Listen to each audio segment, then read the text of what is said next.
লোককে কিন্তু মৃত্যুর আগে ক্ষমা করে দিয়েছে, এটা তার দরজায় লেখা উঠে যেত।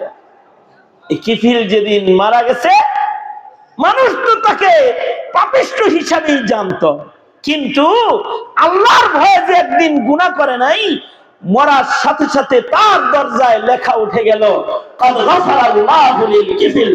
আল্লাহ তাআলা কিফিলকে গুনাহ থেকে বাঁচার কারণে, আল্লাহর ভয়ে গুনাহ থেকে বাঁচার কারণে তার পেছনের গুনাহ আল্লাহ মাফ করে দিয়েছে। তার এই তাকওয়াটাও আল্লাহর কাছে এত দামি। যদি কারণ তাকওয়া হয় আরো উচ্চ, তো ইন্না আকরামাকুম ইনদাল্লাহি আতকাকুম, যার তাকওয়া যত উন্নত তার সম্মান তত উন্নত।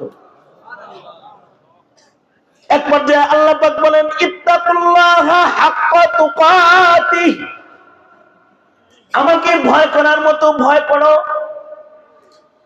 এমন ভয় আমাকে করো যা আমার কোন নির্দেশ অমান্য করবা না, এমন ভয় আমাকে করো যে সঙ্গোপনেও কোনো গুনাহ সম্পাদন করবা না,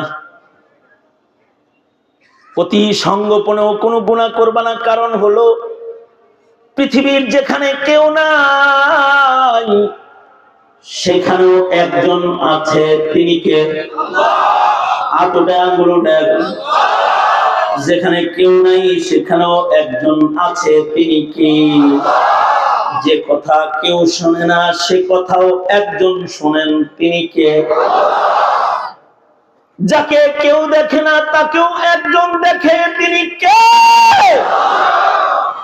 হৃদয়ের ওই সত্য কথা যেটা ফেরেশতারা জানে না, ইয়ালামু বিযাতিস সুদূর, মানব হৃদয়ের ওই সুপ্ত কথাটাও একজন জানে, তিনি কে?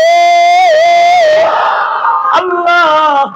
এই আল্লাহকে, আল্লাহর শান মতো ভয় পেয়ে আধার রাতে দরজা বন্ধ সময়েও যদি কেউ ভয় করে, নিরিবিলি সময়ের গুনাহ থেকেও নিজেকে বাঁচাই, আল্লাহর ভয়ে যদি নিজেকে পূর্ণাঙ্গ গুনার সুযোগওয়ালা মুহূর্ত কেউ গুনাহ করে না তা না, একেবারে নিরিবিলি যেখানে কেউ দেখে না একজন দেখে, তার ভয়ে সে গুনাহ করে না, গোপনেও গুনাহ করে না, ধারেও গুনাহ করে না, মরুভূমির উপরেও গুনাহ করে না, জঙ্গলেও গুনাহ করে না, কেউ দেখে না কিন্তু আল্লাহ দেখবে। তাই আল্লাহর কোন হুকুমকে সে তার সুস্থ সজ্ঞানে কখনো অমান্য করে না, কোন নেকির কাজকে সে ছাড়ে না। যদি এরকম ভয় ভীতি, আল্লাহর শান মতো ভয় যদি কেউ নিজের হৃদয়ে রাখে, তো তাকে তো মহান রব্বুল আলামিন ছোটখাটো জান্নাত দিয়ে মুত্তাকির পুরস্কার দিবে, তা না।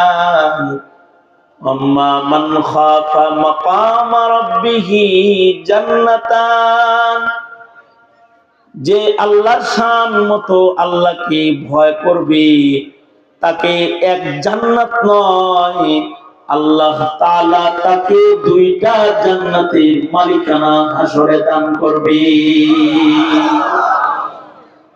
এ কারণেই ইত্তাকুল্লাহ ইত্তাকুল্লাহ ইত্তাকুল্লাহ, বুজুর্গদের কাছে গেলেই বলে আল্লাহু হাজিরি ওয়াল্লাহু নাজিরি ওয়াল্লাহু মাই।